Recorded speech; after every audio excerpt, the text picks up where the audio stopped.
king, the king of kings.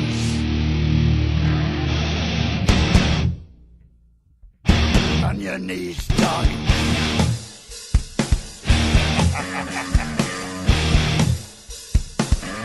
All hail. Bow down to the king. Bow down to the king in red as he walked from the place where the traitor lost both his name and his face. All right, Inhumans, 1998. Starting right now. Ladies and gentlemen, welcome to Source Material. We are here recording early if you're joining us on YouTube, but if not, this will be hitting your ears Monday, September 4th. Was that Labor Day? Yep. That's Labor Day. D-Zang. So we're pitching in. D-Zang? I say it all the time, Ronnie Adams. Don't you? You never hear me. I say it under my breath. No, at least 20 times a podcast. All right. So we're tossing in our hat here and going and synergizing as is it the Inhumans movie? What it is it's the first two episodes, I believe, of the Inhumans ABC television show that'll be on later in the month of September. Mm-hmm. But they're releasing it in IMAX. Yeah, they're releasing it in IMAX. They're releasing the television shows in IMAX. Just the first two episodes. Interesting. All right, I think they've done something like this before, where like there was a certain television show that had special meaning, and they released it in IMAX. Certainly, they've done Phantom events for direct-to-video releases for a couple like the DC animated films, like the most recent Batman and Harley Quinn. Mm-hmm. That was a Phantom event. The Killing Joke was a Phantom event. Yep. The Return of the Cape Crusader was a Phantom event. So, I mean, it's not abnormal to do, like, to put things that are direct-to-TV, direct-to-video events in either IMAX or in just in the theater. Okay. And I think because they shot some of the Inhuman stuff in IMAX, that's how they wanted to debut it. This is big time for Marvel. They still don't know if they're going to do an Inhumans movie, but they had scrapped the planned Inhumans movie and decided to adapt it for television. Which I can kind of see why they did that, and it makes sense. I want to ask a real quick question. Both of you chime in here. I don't watch much TV anymore. I'm not saying another word till I'm properly introduced. That's Crotchety Mark Radulich. My lord. Crotchety Mark Radulich is on the horn with us here. Mark Radulich. And then we got Ronnie Adams of the Screaming Boy podcast. He introduced me properly, Jesse. Oh, wait a second. I'm sorry. He did not do the chips, just to let everybody know. That's more like it. He's Ronnie Adams. All right, now let me ask a question. Have they been marketing? Have you guys seen any marketing for this television show or this release at all? Yeah. No. Some Facebook stuff. Facebook stuff? I haven't seen much of anything. I knew about it just because I keep up on the movie releases. But if I didn't keep up on movie releases, I would have had no idea this was coming out. They've crapped upon this already, right? Oh, yeah. It's not getting good reviews now. Okay. All right. Well, I'll leave the television show review because you guys are doing a review on that, right? Yes, I actually have tickets to go see the IMAX, the first two episodes in IMAX this Friday. The day after this airs on the network, we will be doing a Damn You Hollywood for Inhumans. Okay. All right, cool. Well, so our contribution here on Source Material is to discuss a 1998 release, which I think was Marvel Knights. Yeah, it was a Marvel Knights release. So this is second contribution in a month for Marvel Knights to Source Material. Is Marvel Knights code for Marvel Ultra Wordy? Almost. This is not Kevin Smith, and I think we can be thankful for that. This is Paul Jenkins. Now, Paul Jenkins, straight from the wiki here, British comic book writer, screenwriter, novelist, and narrative director, and he penned the tale that we're going to be discussing this evening, which is Inhumans. No real subtitle underneath that. It's just Inhumans. It's a 12-issue story arc. Came out in 1998. On the art is a very prominent name that if you are a fan of 90s comic books, you'll recognize this artist's names, and that is Jae Lee. He was brought on to the Image scene and did a few Image books. That's where I remember first seeing his art style. He had this kind of like bleeding art style. That's the only way I could describe it, really. When I looked at this, I kind of expected the same thing, and I got far from it. He is well polished here in 98. What I would remember him from is the early 90s, 92, 93. And I'm not saying his art was bad back then. It was just a different style. Very recognizable. Very recognizable. So... okay, so that's Jae Lee, all right? This apparently, which, by the way, I don't know if you guys knew this or not, but right there on the wiki, big, bold letters, in 1998, Lee and writer Paul Jenkins crafted an Inhumans limited series, that we're going to discuss tonight, for which they won the 1999 Eisner Award for Best New Series. This is highly lauded amongst those stories that came out in the late 90s. Let's go ahead and, I guess... Mark, do you have any did you have any preconceived notions, or did you have any idea who the Inhumans were going into this? Well, I knew who the Inhumans were because I used to read Fantastic Four, and Medusa actually was in the Fantastic Four there for a little bit. I also was familiar with Black Bolt because the Incredible Hulk beat the fuck out of him.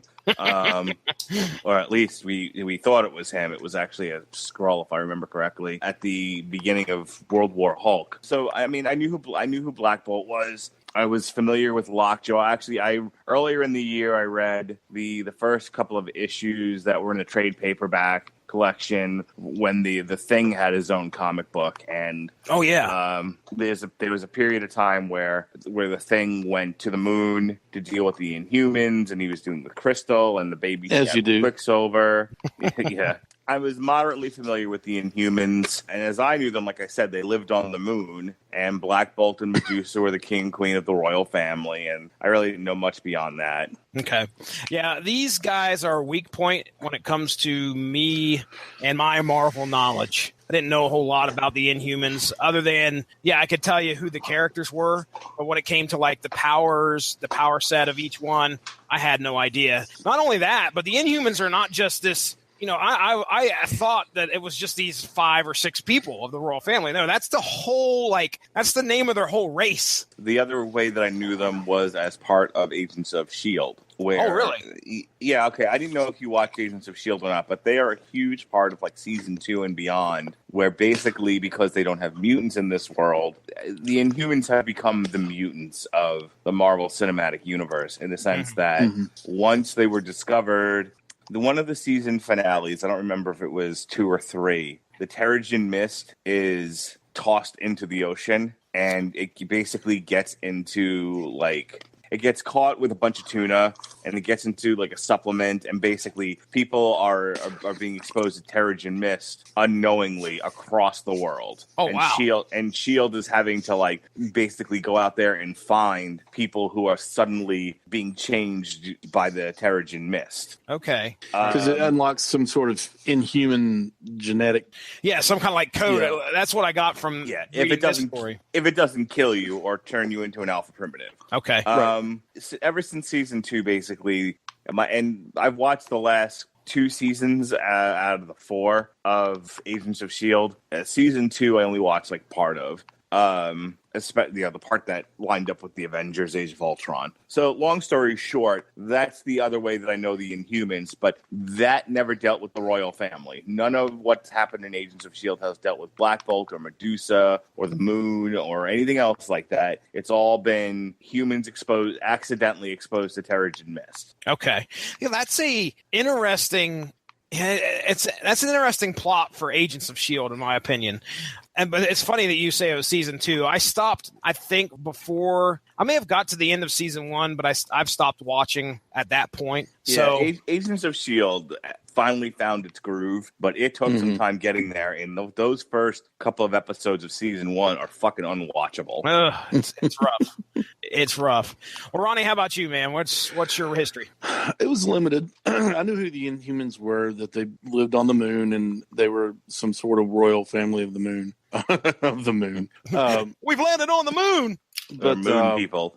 They're moon people. But I didn't, the Terrigen Mist and stuff like that came later. I wasn't super familiar with that. I always liked Black Bolt. I mean, to a point, his power was incredible. One of the ones that comic books that I remember reading about him in was a What If? What if the symbiote had killed Peter Parker? It got a hold of Thor, or either Thor or the Hulk. It did get a hold of him in the story, both of them. Mm-hmm. So it was hole up in a cave in the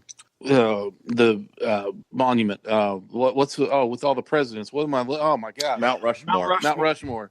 They said Black Bolt did something that he never has done before, or something like that. He screamed and destroyed all of Mount Rushmore just to kill the symbiote. The symbiote? No kidding. Yeah. So let's introduce our characters here, because we've already talked a little bit about them. Our listeners may not know who the Inhumans are, and I want to do my best to maybe go through. And Crystal, who was one of the Inhumans, was a part of the Avengers for a while. And wasn't she married to Quicksilver? Yes. And they had a baby, and then there was an argument over whether or not the baby should be exposed to Terrigen Mist. Yeah, and that's how I was familiar with them as well. Mostly just Crystal in that earlier Avengers, 90s Avengers kind of deal.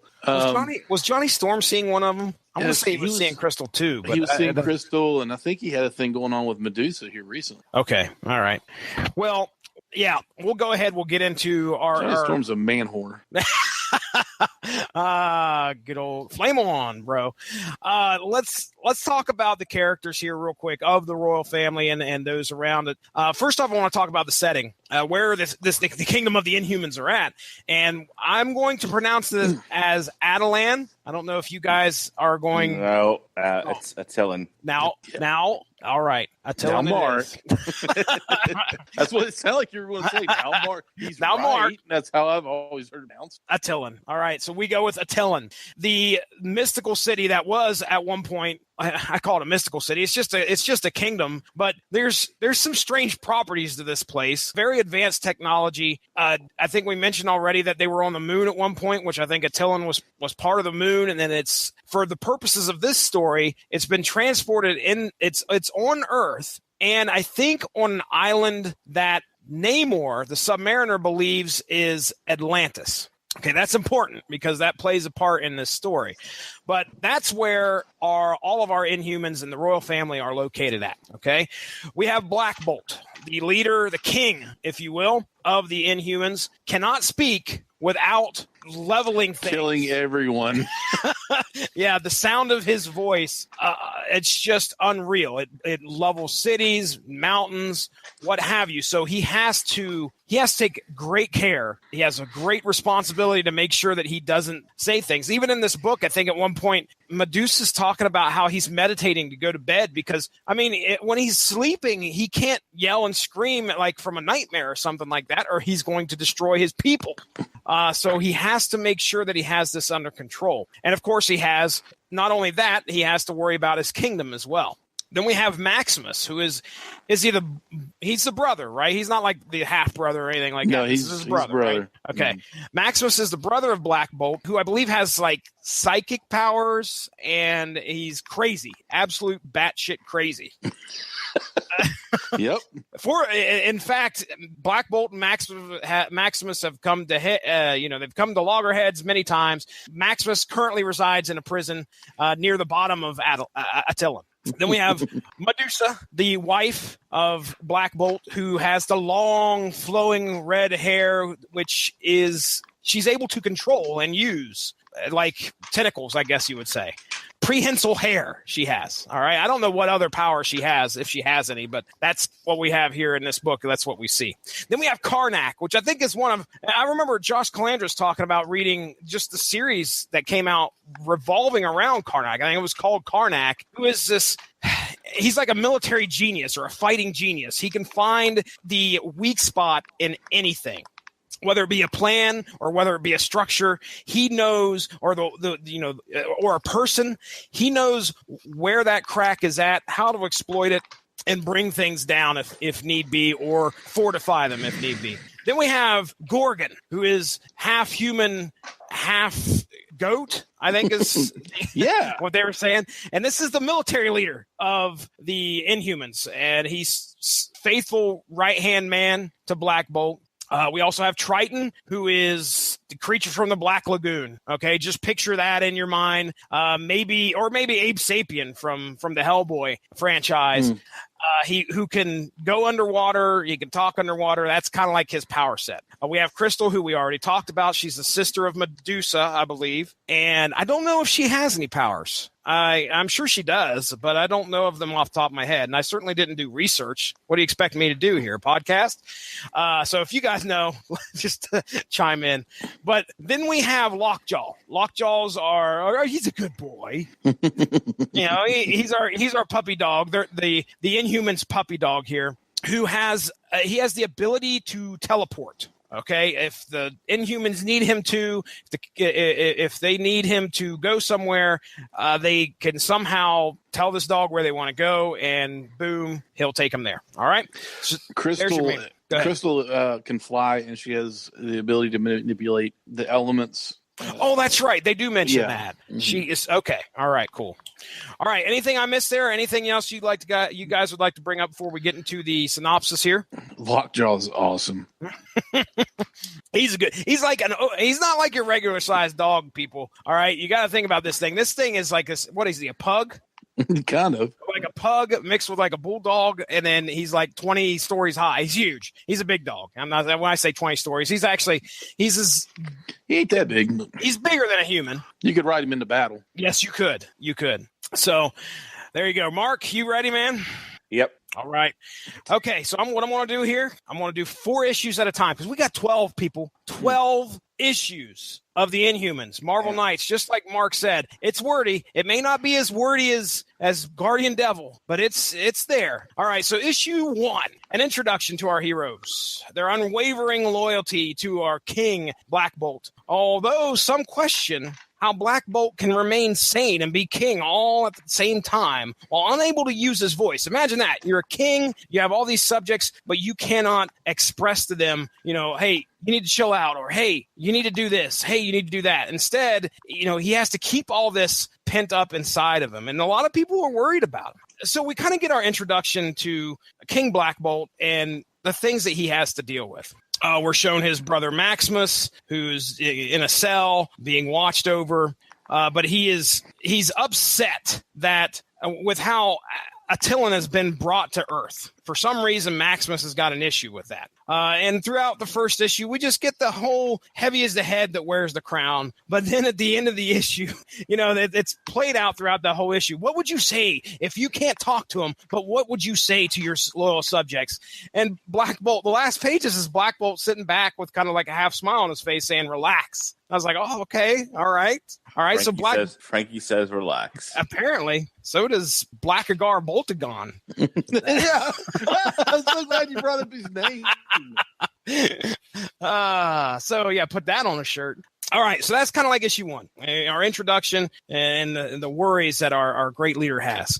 Issue 2 brings us a look at some, I guess we'll call them students. I don't know. I mean, they're young kids that are going through this ritual, this rite. And it focuses on the day before their Terrigenesis, where they are exposed to the Terrigen mists. We kind of alluded to it earlier. These Terrigen mists, they unlock genetic codes in a person, to where you become unique, whatever that genetic code is. Like, Ronnie could get exposed to the Terrigen mist. Me and him, we look the same. We're both white, male, almost 40. But then all of a sudden the Terrigen mists come around, and then Ronnie starts growing a third leg and and one wing, and then a big long elephant trunk nose. And then me, I might become like a slug or something. It's something in our genetic code. Why, but why do you gotta make us like the losers? Well, I'm illustrating the point, how different we would be, even though we look kind of similar now. That genetic code, once it's unlocked, boom, we shine, brother. We shine. But not only that, but shine. I would have some kind of I'm a slug, man. I got the stinky film stuff on me, and anyway, I can fly in circles and spit water at people. And he's Dumbo the flying elephant, ladies and gentlemen. Only one wing. I can fly in circles, and that's it. So there you go. That's kind of what the Terrigen Mist do. Now these kids are they're on the precipice of going in and getting this done, but there's a fear there because sometimes it doesn't go so well. Sometimes people die. They may lose their friends, and it's a great allegory for individuality, in my opinion. So this definitely changes them. Not only that, it affects them, their status in the kingdom. As they go in, there is, everybody changes. There's this perceived, one of the kids dies, a guy by the name of Waz, or at least it seems like there was a perceived death in this issue. And all of a sudden, Karnak kind of realizes that there's a flaw in the kingdom. As one of the students by the name of Waz, even though at first I thought he died, it's not the case. He was an Inhuman who is now transformed into an alpha primitive. All right, now Mark, can you give me an idea, or maybe our listeners an idea as to what an alpha primitive is? The society itself is split into those who have powers due to the Terrigen Mist, and then those who are reduced to sort of animal-like being, that being the alpha primitives. They're like cavemen, basically. Mm-hmm.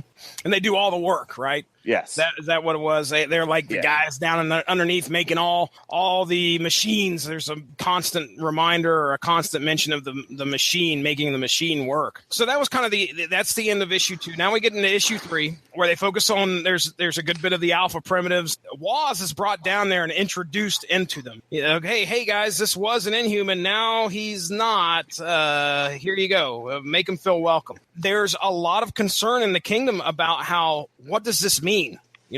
Usually when the Terrigen Mists hit an Inhuman, we have this great transformation. Now the alpha primitives, who kind of are looked at as below the Inhumans, at least that's my interpretation, they see an Inhuman transform into that. So there's some worry, because this has never happened before. Waz attempts to make himself fit in below the city with all the other primitives, but things are not as they seem, as Waz actually begins to change. And by the end of the book, we find that he can teleport into something called the antiverse. It's like if he looks into a reflective surface, he can jump into like this different universe and then come out a different reflective surface. So he could travel between these, almost like the Mirror Master, I guess. And his first attempt at doing this, he actually ends up in Maximus's cell, who has actually been expecting him. So that's the end of issue 3. Things are getting a little crazy here. And then we hit issue 4. We have the world's reaction. Okay. Now remember, Attilan is out there on Earth. It's not like it's being hidden. There's actually there is a force field around Attilan which blocks, the pollutants in the air, because if an Inhuman gets exposed to the regular pollutants that me and you are used to, they can suffer. They could possibly die. So there's this kind of shield out there, but humanity's perception of the Inhumans is, a lot of people dig them. They think they're pretty cool. And then there's some concern, especially by the governments, as to, what are these guys going to do here? They're a ticking time bomb waiting to go off. And so we get a little bit of that in this issue. Now, Maximus has Waz. Maximus, remember, the crazy brother of Black Bolt, tells Waz and has him go grab this. I think I'm going to call him a Russian general. At least it looks like or a mercenary of some sort. He's some higher up, Stjalnik or something like that. But anyway, he goes and grabs this guy and brings him into Maximus's cell. And Maximus and this general have this past. Maximus says, hey, here you go. I'm going to give you the key to entering and attacking Attilan. Now, this Russian general wants to make a name for himself, so he's absolutely ready to rock and roll. Soon as Maximus gives him this, it's like a little microchip, if I remember correctly. He's like, "Here, you take this, and you can attack this city." But we'll talk about that later. Now, Lockjaw, remember, our good puppy Lockjaw knows something's going on. He knows there's some kind of crazy stuff going on with Waz. As a matter of fact, it's like he can kind of see him. It's not like Lockjaw can speak or anything like that. He can't talk and tell us what's going on, but he knows there's something shady going on with Waz and Maximus. And by the end of issue 4, he actually brings one of Waz's student's friends on a trip into the Antiverse. This was Tarja or Tanaja. It's not Tarja, but Tanaja or something like that. Anyway, he brings one of the friends that Woz used to know into the Antiverse, and they actually they see each other, where she sees someone there. And I don't know if she knew it was Woz immediately. I don't think she does. She just knows that somebody's there. And so this girl now knows there's something going on as well. So Lockjaw's done his job. He's alerted. He's a good boy. He let us know something's up. So that's issue 4. All right. So there we go. 4 issues. Okay. I just kind of want to start out with this. I remember some of my first readings of the whole Inhumans thing. And I remember this whole subclass, Alpha Primitive thing. Okay. And I never really understood, and I couldn't figure out how this was justified. Why the Inhumans allowed these, they kind of look like Neanderthals, to work like slaves underneath the city of Attilan. Has that ever, Mark, has that ever bothered you, how they treated these people? Or was that something that just, that wasn't in the stories that you read? Well, when they introduced the idea, it didn't bother me. That's how that society runs. I know in Agents of S.H.I.E.L.D., the Alpha Primitives were even worse than the way they were like mute, and they had no face. They were basically like dogs. Oh, wow. They were just wild dogs that were set upon whatever victim or target that needed getting. So no, I wasn't surprised, and I figured eventually the writers will tell us a story where this information will be important. Mm-hmm. I think it's important, and I let the listeners know that Woz, his transformation into an Alpha Primitive brought those aspects along as well, where he's just he speaks in one sentence. He was a smart, intelligent boy. And then all of a sudden now he's just this outcast of society who is, if somebody come up to you and spoke in one sentence, like me want so-and-so or me want that, you're going to think so happy. If most of the people I dealt with just said one sentence to me and that was it, that'd be awesome. Make life so much easier. But that's a telltale sign of intelligence is the vocabulary, and they practically don't have it. And I don't remember if it's talked about. It might be in the introduction in that one book that focused on the Alpha Primitives, how they were just genetically. I think they were just created in a lab. It's not like there's moms and dads in that society. Did you guys get that impression as well? Or yeah. Okay. Yeah. All right. It kind of seems like the whole thing runs on a caste system, and if you are not an Inhuman, then basically you're the worker drone. Mm-hmm. So, I was along with Mark. I was just like, oh well, that's how this Did you feel sorry flows. for him? Well, yeah. No. Mark's crotchety old Mark has no soul, so that's all right. Well, no, I didn't feel sorry for him because again, they were like just short of being animals. Okay. They were. What'd you want them to do? Run the government? They're special needs children. Okay. All right. Well, Ronnie, did you say you did feel sorry for him? A little bit. A little bit. Now, even more so now. No, it's just like I said. It was just how that society worked, and it didn't really. I felt a little sorry for them because they were created specifically for this task. It seemed like so. Mm-hmm. It was just like I don't know. I kind of felt sorry for him, but not really. In between, I guess. Like, oh, that must suck to be. And then when Woz turned into one, then you're like, yeah, gosh, yeah, that's terrible. Yeah, and I think it's in these issues where Karnak says, hey, look, this hasn't happened before in the past, but there was a lady who was doing research, and this might happen a couple issues ahead of here, that doesn't matter. But there was a lady that was doing research that said, when this occurs, when Terrigenesis happens, we transform in advance of something that's about to come. So in other words, our body is transforming into something in order to adapt to the future. So the fact that Woz turned into a Alpha Primitive, they had them all scratching their heads like, okay, what lies ahead for us?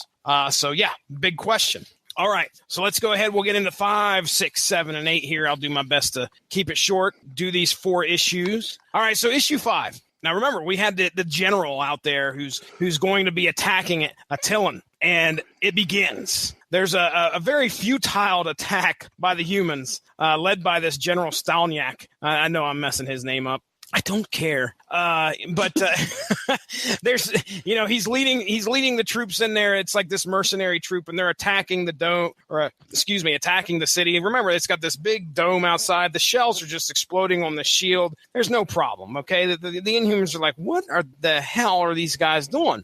But Karnak, again, remember Karnak, the man who can find a flaw in anything. He believes he has found there may be a flaw that they need to worry about. What could this thing be? Now, meanwhile, Black Widow gives at least a lady that looks like Black Widow. I'm going to assume that's what she's going by. Yeah, that's what she's going by. So it seems kind of shady to me, but she gives this man a Trojan horse. It's basically Abraham Lincoln on a horse. But he's given to Stalniak gives Black Widow that device so they can get in there. They put it in this Trojan horse. She says, hey, your job, gives it to like the senator or some high-ranking government official.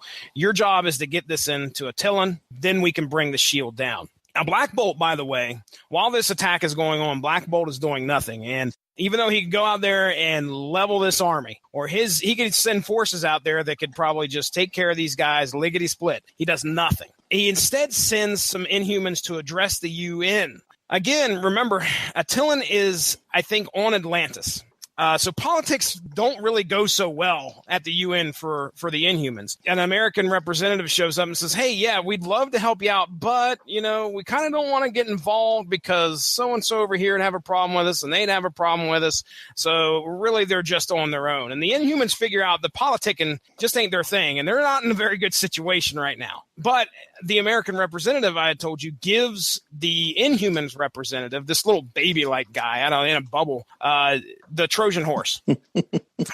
Go on my best descriptions here. We also find out that the wall or the shield that protects Attilan may have a weakness, because what we find out is that they charge this shield. The shield is charged like a maximum charge throughout the whole time until a lightning storm comes around. And when that happens, if lightning hits this thing, it's going to cause the shield to possibly have this huge discharge, and they're going to have issues. The shield may overload. So when a lightning storm hits, they turn the shield down. Now that's important because guess what? The humans are attacking. This mercenary troop is attacking, of course, during a storm. And at the end of issue 5, boom, go the walls of Jericho. The shield comes crashing down as lightning hits it, because what has happened is all these shells were hitting it and actually charging the shield, all sorts of crazy stuff. Long story short, shield's down, ladies and gentlemen. Here come the soldiers. Get ready. Now issue 6. The general uses the information that Maximus has given him to begin his attack. We are constantly reminded throughout this issue that of the Inhumans' power and Black Bolt's power. And why don't they defend their own place? I mean, these guys, all they're doing is, now that the shield's down, they're just going out there and possibly raising more like telekinetic shields, trying to protect the city as best as they can. But we're constantly reminded, why aren't they just laying these soldiers out? Now, the human soldiers are banking on Black Bolt's nature and his inclination not to attack, as he could easily kill them, but he's not going to. Black Bolt understands that he can't attack those soldiers without it affecting his kingdom immensely. If he does that, there's going to be repercussions. So what does Black Bolt decide to do? He decides to retreat, bring the soldiers even in further. Go ahead. One of the things that he's afraid of is that, strangely enough, you don't see a larger connection to the Marvel Universe in this series, but that's exactly what he's afraid of. He's like, if we attack the humans, they're going to retaliate, but they're going to send the Avengers. Okay. And then we're going to have a problem. Yeah, they're going to be at a war that they didn't want to be in the first place. Superhumans getting involved, people that they call friends who now will not, will be at odds. They don't want that to happen. So yeah, for sure. Now, at the end of issue 6, Waz attempts to reach out to Raja, I think is that girl's name, who's a fellow student that was close before the transformation occurred. However, it was just fleeting moments. She doesn't recognize. It's not like he showed up and said, hey, oh, this is going on. He just shows up for a quick second and then he's gone. So again, she's getting aware. She's becoming aware of Waz trying to reach out to her for some reason. Now we get into issue 7, Maximus. The dire, this horrible brother of Black Bolt escapes. He takes Medusa hostage, and he broadcasts to all of Attilan. Black Bolt is too weak to move upon the humans, and Attilan rests on the precipice of destruction. So now Maximus is telling everybody, hey, just to let you guys know, you're all going to die. Yeah. And I have your precious Medusa hostage here. So not only is the shield that protects all the Inhumans, that the one that's downed, it not only does it protect it from the soldiers outside, but it also protects them from the poison polluted air that is part of Earth. Now they've got trouble. And then we also find out that due to some instability in the land that Attilan's on, it's a very good possibility that the whole city could sink to the bottom of the ocean if there's too much commotion going on. In other words, if there's a lot of exploding missiles and tank shells, this city may drop to the bottom of the sea. So you got the air, you got the sea. The kingdom of Attilan's not looking. It's not looking good for him right now. And so that's issue 7. Now issue 8. Mendiku, that's the guy's name, our Inhuman representative over talking to the UN. He hits a political wall and then this is where this would be my concern as well. But he hits a political wall as the government of the UN say, hey, what about all this alpha primitive business? This is you guys are violating some human rights by putting these guys to work like you do. So now, all this hope of Mendiku trying to get these guys and stuff. Mendicus. Oh, Mendicus. Who left the S off in these notes? Son of a gun. Mendicus. So, Mendicus. Sorry. You're done. You're never taking notes from me again, Ronnie Adams. Okay. Are you eating chips again? No. No chips. Good old Mendicus. Anyway, Mendicus hits political wall. They start badgering him about the alpha primitives. He's not making any headway with the UN. Carmax confirms Maximus's threat. So Karnak says, yes, Maximus is right. This place could go down if we're not careful. And at the end of this, I found it at the end of issue 8. It was really sad because Black Bolt could not, he can't say anything. He couldn't find, he can't really tell people how he's feeling. And the one thing that he finds comfort in at the end of the issue is Lockjaw, where Lockjaw is kind of standing beside him and he just kneels down and he hugs Lockjaw. It's just him and Lockjaw. And I thought it was interesting that the two characters that cannot speak are the ones that we are left with at the end of issue 8. Mm-hmm. So anyway, that's 5, 6, 7, and 8. There's a war going on outside. Things aren't looking good for Attilan. Black Bolt can't say a word. Maximus is done got free. He's got Medusa. They killed an Inhuman.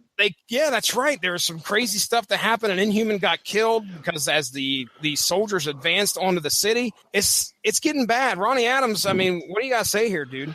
You kind of get a look into what's going on with Black Bolt because he's trying to keep diplomacy alive. He's trying to be diplomatic about it. He's got a plan. You can obviously see that. Just like you said, he doesn't want to bring the wrath of the Avengers and the Fantastic Four and the X-Men and everybody else in the world down on them. So he's trying to be the good guy and say, listen, we're not going to fight you. So let's find a different way to resolve this. But he obviously can't say anything because he would still destroy everyone if he tried. Mm-hmm. So heavy is the head that does wear the crown because even one of his most trusted advisors, his cousin, why can't I remember his name? Goatman. Gorgon. Gorgon. He kicks the door in and he's screaming murderers, calling the humans murderers. And he's like, why aren't you doing anything? But you automatically see what kind of power the Black Bolt does still hold because all he does is he just shoots him a look. Yeah, it's just one look.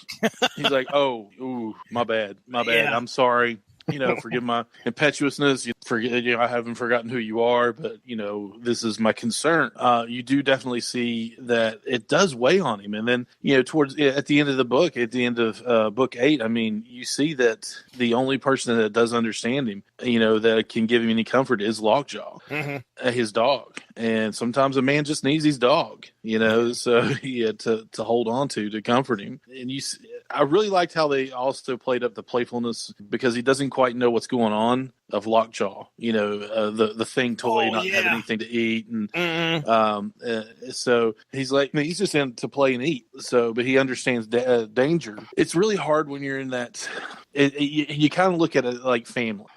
You want to, your family's in the wrong, or there's two sides going at each other. You want to end it with as little bloodshed as possible, and that can happen in families too. So you're like, listen, just everybody, just like you said, relax, everybody, chill out. Let's talk about this. But for somebody who can't talk, that's hard, and it's hard for him to have, his most trusted people around him questioning him. Why are you letting this happen? Well, he's not really doing anything. It's Maximus. That's one of the, he's plotted to take the crown. He's plotted to take the throne of Attilan, and he wants his wife. He wants Medusa, and he ends up capturing her. It's all kind of feels like it's crumbling down around him right. So it's much like the city. Yeah. I mean, it's all coming down around his ears, and he can't express what's happening. So it just ends on kind of a sad note there.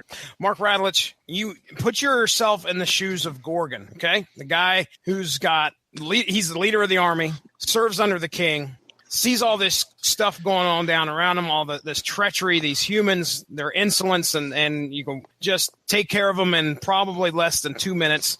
Very much a shoot first, ask questions later kind of guy.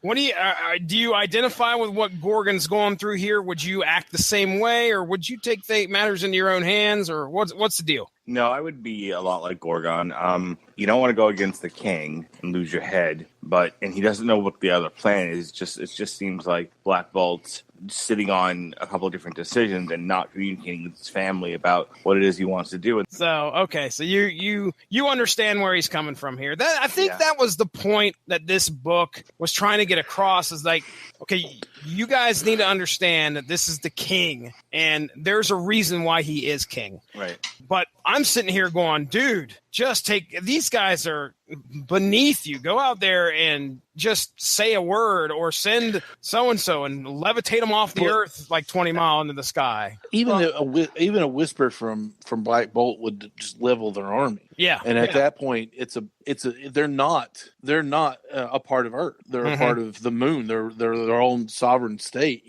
so they can be considered an act of war against the world. Immediately, something's going to strike back. So that's why he's not doing it. Okay. All right. Well, unless there's anything else, we'll finish this up with the last 4 issues. Turn it over to Mark, and then we'll get on out of here. All right. So issue 9. Issue 9. We get this is kind of like the one-off story. It's neat how they kind of focused on almost each member of the royal family in some aspects. Like we had the issue that had a good bit of Lockjaw in it. This one's focused around Triton. If you guys remember right, I called him the creature from the Black Lagoon. He can breathe underwater. Anyway, Triton, it starts out this issue, he's seeking assistance from Namor. He says, look, we need some help. And Namor's like, how about you go screw? You're on my land, and I'd like Atlantis back. That would be kind of nice. Remember how I said Attilan's sitting there on top of Atlantis. It's told at the beginning that Submariner doesn't want to make a move against these guys because he'd rather not get involved, and he doesn't want to have a war on his hands. So he's just like, okay, well, and he heads back down and sits upon his throne. Well, so Triton coming to him and asking for help, he's like, I don't think so. Not happening. And we get a look at the story and kind of like, I wouldn't say an origin story, but it's an early story of Triton who when he was younger and his first witness to the evil of humanity against one another, specifically the Lusitania incident, where I think a submarine sank. Was it a cruise ship or just a ship? I want to say it was a cruise ship, wasn't it? Yeah, sure. Yeah. The Lusitania. I think it was just a ship. Is it just a ship? Okay. Mm-hmm. All right. Well, either way, there was an act of war, act of aggression, where it got sunk by some torpedoes by I think it was a German submarine. Again, my history's off there. Regardless, Triton witnessed it. He saved somebody, and that's kind of our story in issue 8. Issue 9. Now, issue 10, the battle rages. Maximus, he's still insane. Black Bolt, his whole court is in disarray. Gorgon has had enough, and he wants to attack. We find out that Maximus during this time, he influenced and stole our Inhuman that got transformed into the alpha primitive. The guy, this guy who got transformed into an alpha primitive, well, that wasn't exactly natural. Somehow Maximus had influenced this to occur. There's something going on with Waz's body to where he's dying. And I don't know if it's because he has to transport himself every once in a while. I have no idea, but I know he's laying there. Maximus is kind of gloating over him. Waz looks at him, and there's no mirrors around. He can't, and Maximus says, "Hey, you can't go anywhere. You're not going to do anything. You're going to lay here and you're going to die. That's the way this is going to end." But Waz finds one reflective surface that he can jump into, and that is the reflection off of Maximus's eyes, which is pretty cool in my opinion. So he uses that reflective surface of Maximus's eyes, hops into Maximus's head, and then disappears. Maximus, while in his bouts of insanity, is obviously a bout of rage since now he doesn't have. Now Waz has escaped. He grabs the scissors and starts cutting Medusa's hair. Gives her a nice little buzz cut. So Medusa's beautiful long locks, prehensile locks of hair are now gone. And that's where we end issue 10. And we get into issue 11. Black Bolt, we find out Black Bolt's had a plan all along. This is funny because this is called Plan A, if I remember correctly. That's the title of the issue, Plan A. And he's had this plan all along, and the only person that was aware of it was Karnak. Karnak reveals to everybody that Black Bolt has allowed his wife Medusa to be taken captured. Allowed his wife Medusa to be captured as she could then infiltrate the inner sanctum of Attilan, where Maximus was at. She was able to use her hair after it was cut off, which I didn't know you could do. But yeah, she was able to use that to cut the power off to the shield, making Maximus think that his whole grand plan was going just well. And she also cut off the power to the inner sanctum, which I don't know if there's a shield or whatever, but either way, Black Bolt is now know when the power goes out, it's on. And he proceeds to head straight for Maximus and confront him. Now, when Black Bolt reaches Maximus tries to use his psychic powers or whatever to get into Black Bolt's head. And he looks, Black Bolt not even moving. I mean, he's not flinching. He goes up, and then the only thing that comes out of Maximus's mouth is like something like "Have mercy," or no, he says, "Am I to be punished?" Something along those lines. So he knows it's over with. And his intent all along, Black Bolt's intent all along, is not to save Attilan here. It's actually to destroy it. And that's where we end issue 11. So yes, Black Bolt had a plan. And his plan all along was to destroy Attilan. Issue 12, the final issue of this series. The destruction of Attilan. So yes, let's talk about the destruction a little bit here. Because I'll synopsis the issue. It's real quick. Attilan gets destroyed. Or at least we think it gets destroyed. It's actually teleported to Tibet. But in everybody's eyes, in the government's eyes and humanity's eyes, it appears that it gets destroyed. Now, this whole grand plan is put to use. Like, Gorgon has to create an earthquake and blah blah blah to make everything explode, and Atlantis sinks, and they hook Lockjaw to a USB port, and they turn him on, and he teleports the whole city. Crazy stuff. But in the end, Attilan's actually just fine. It's in the Himalayan mountains or some kind of crazy mountain surrounded by monks, away from humanity at this point in time. The Inhumans are believed to be dead. At least I assume.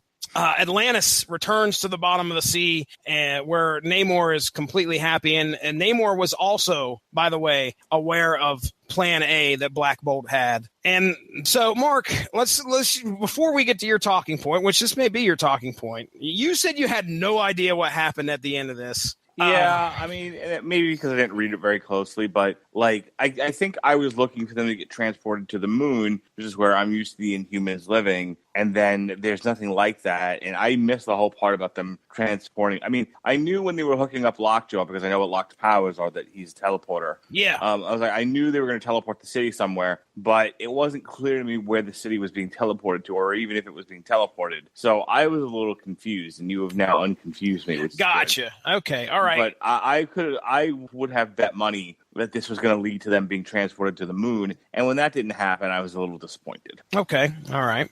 Well, go ahead. I mean, was there anything else in those last 4 issues that wrapped it up? Anything you like, dislike, want to talk about? Other than Maximus, the way he's written is really hilarious. You know, he's a fun character, but it was all like the DEA knew the CIA was setting up the FBI. Of course. You know, like how Black Bolt allowed all of this to happen because it allowed him to then fake the death of all Inhumans and move the city, you know, out of human visage. Mm-hmm. It was like, okay, that's great and all, but it just felt like a lot of repetition throughout the 12 issues. Like, this could have been 6 issues. In my so eyes, true. Yeah, a very valid criticism. This is 12 issues that should have been told. I honestly think it could have been told in 4 to 6. Because, well, I mean, I think they needed time to establish the family and the class system. They needed time to establish that Maximus was in league with the humans, and the humans didn't really know what Maximus was doing. There's a lot of later issues where all it is the humans marching on the city and them going, Black Bolt, you going to do anything? Black Bolt, you going to do anything? Nope. Black Bolt, you going to do anything? Nope. Well, fuck you, Black Bolt. I'm going to challenge you. All right, I'm not really going to challenge you. Sorry. But are you going to do anything? No? That's the truth, Here's a flashback to the creature of the Black Lagoon dealing with the Lusitania. You know, and it was like, all right. So, yeah, it sort of loses me in the middle because I was really interested in the storyline with the kids and how this was affecting them. And in the beginning, I was like, okay, so what's Black Bolt's plan? Probably to transport him to the moon. That's why, you know, and I totally understood why Black Bolt didn't want to engage the humans in an all-out battle because Iron Man would have showed up and Captain America would have showed up and all the Avengers would have showed up and it would have been like, all right, this is not what we wanted. Okay. Well, let me ask you. We don't want to fight with the metahumans of Earth. I want to ask you a question, though. There is a point where they kill an Inhuman. What line does it take for the humans to cross before action by the Inhumans is warranted? Because he doesn't take action when one of them dies. Number one, that boy should have just shut the fuck up. Okay. You have all this power. Are you just going to let these guys overrun your city? I mean, there's no, and ultimately they didn't let them. Okay. You know, he used it as basically cover so that they could go live in peace, which is all they ever wanted in the first place. So I think as long, you know, it was a risk putting the telekinetics out there and kids and everything else because they could have all been shot to pieces. But that was the gamble. It was like, okay, for the betterment of this society, we're going to risk a few of these pawns. But ultimately, I think they made the right choice. Black Bolt's they even said this with the Inhumans ABC series. Black Bolt's a very hard character to write for because he can't speak. Mm-hmm. You know, and so Medusa does a lot of his speaking for him. They just really beat that one note to death. Yeah. That they tried to play it like Rome burns while Nero fiddles, but he's not fiddling, and he understands the consequences of his actions. He's just waiting for the right pieces to fall into place so that he can move the Inhuman society. You know, so they have to sort of go along with it. And I guess he couldn't tell too many people because then, you know, Maximus would have changed his plans and, you know, it would have gotten out of hand very quickly. Yeah. Yeah, there's a lot of, just like you said, there's the repeats of, we got to take action. They also, man, do they drive it home that this guy, oh my goodness, he has got so much on his plate. He has, and he can't talk. He can't talk about it. And he's got they really wear you down with that heavy is the head that wears the crown thing, which, okay, fine. I mean, I understand it, but that could have been done in 1 or 2 issues at the most. Yeah. I just feel like this is something that could have been way shorter. Now, granted, I didn't look into the history of the series, whether they were planning on doing, you know, I don't think this was a mini series. Or there's a possibility that maybe this was an ongoing at first, and they were like, okay, we're going to wrap it up in 12. Ronnie, how about you? Final thoughts on Inhumans here? I mean, I liked it.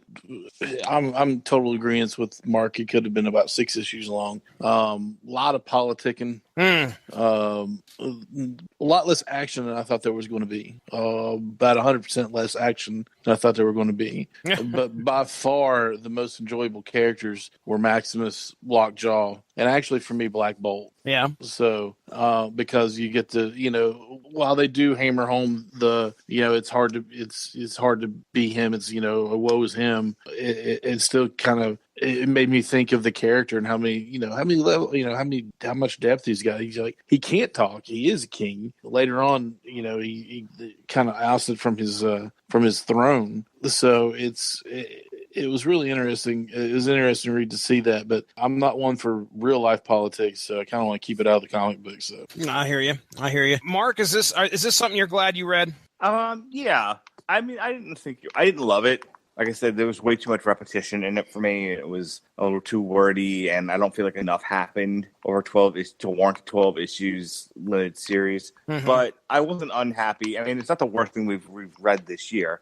Take a drink, everybody. By far. It wasn't Iron Fist, the Living Weapon. It wasn't, Tarzan on the Planet of the Apes. It wasn't Wacky Raceland. It was pretty straightforward, even though it lost me at the end. But I think it lost me at the end because I was just skimming pages. Oh God, I just want to get to the end of this thing. Mm-hmm. But overall, I'm not unhappy that we read it. I thought, having not read much Inhumans, it was interesting to see how the family got along. Yeah. Would you feel that this was a good introduction to our characters of the Inhumans? Yeah.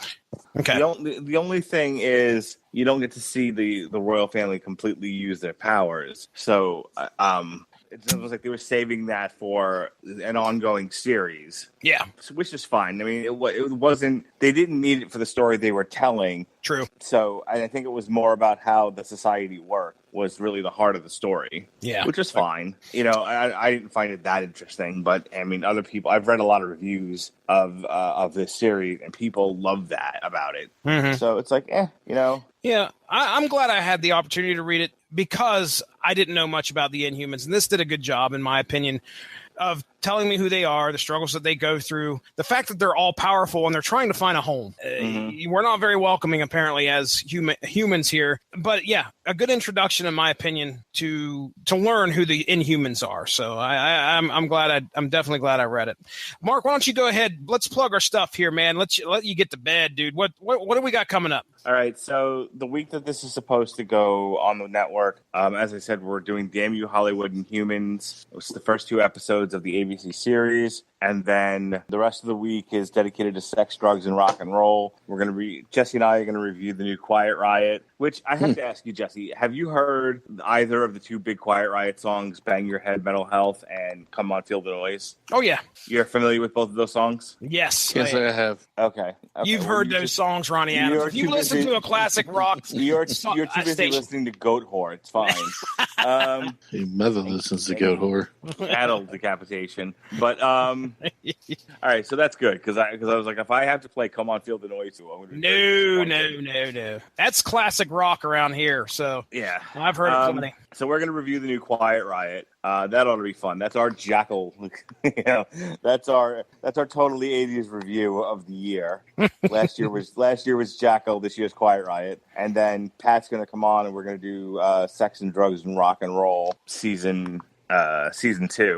Yeah. This week, Jesse and I on the Metal Hammer of Doom, we're going to review the new Haunted album. I think Robert will actually be on that show. Yes, he will. And then the day before that, if I can get these watched in time, I'm on episode 4. So I got to finish binge watching it tomorrow, which means I'm going to neglect my son, but that's okay. You do what you got to do. Watch Game of Thrones, interact with my son. We interact plenty today. He can go a day without me. But I got to finish watching Game of Thrones season 1, and we're going to talk about it. If you're, again, depending on when you're listening to this, it's either going to be tomorrow or last week. So that's it for now. I'm actually going to hang up. Thanks, guys. Like I said, overall, it was an okay story. Too long in the tooth. Yeah, it was just too long with not enough meat in the sausage for me. There needed to be more going on, and the ending needed to be made a little bit more clear. But definitely not the worst thing I've ever read, and the art was fine. Good. Thank you, Jesse, for having me on. Thank you. Ronnie, you should be happy that I was as tired as I was because I didn't really pick on you this episode. We talked about that last night too, didn't we? But I'm tired. I don't pick on Ronnie. Yes, it was.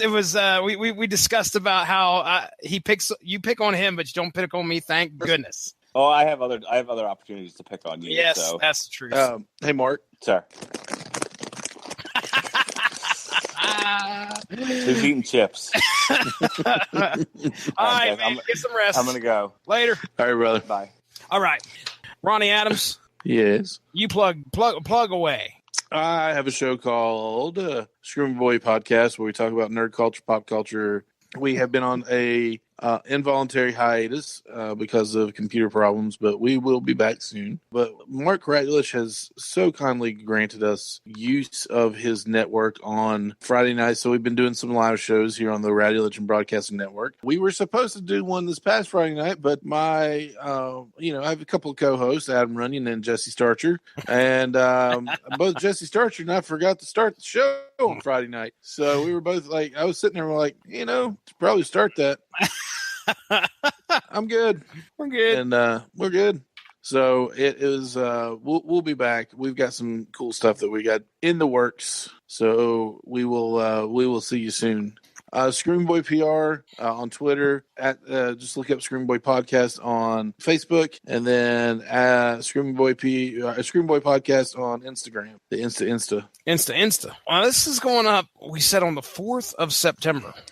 So wow, that is Labor Day. I think I have Labor Day off this year. Oh my goodness. I know, right? Goodness me. So ladies and gentlemen, you can follow me at Stiznarkey on Twitter. You can find the show's Twitter at SourceMacCast. Go give that Rattlich and Broadcasting Network Facebook page a like to stay up on top of all the great podcasts that we have to offer. If you go back in the archives to the 28th of September, that's not backwards. Let's try the 28th of August, which is today. It actually is going to be airing on. Okay, if you go back in the archives to the 28th of August, you'll find me and Ronnie Adams discussing one of Dean Compton's favorite standalone issues, and that's a Spider-Man issue number 17. Not Amazing Spider-Man. We're talking adjectiveless Spider-Man number 17, where Peter Parker. And, well, let's just say if you look at the cover, Peter Parker and Thanos are they're a big portion of that cover, and you want to know why. So you want to tune in, give that a listen. Short episode. I think it's going to be around 35 to 40 minutes after I get it edited. Check it out. You want to know what happens in that issue, why it's Dean Compton's favorite. Really don't know why it's his favorite, but we postulate why it's a good story. That's for dang sure. So you want to check that out. Other than that, we're on episode 130. This will be 132, I think. No, 131. Something like that. Hey, ladies and gentlemen, we have at least 125 episodes. That is Ronnie Adams of the Screaming Boy Podcast. Thanks again for joining us. That's you. My name's Jesse Starcher. I want to bid everybody a day. And we are getting out of here. Everybody have a good one.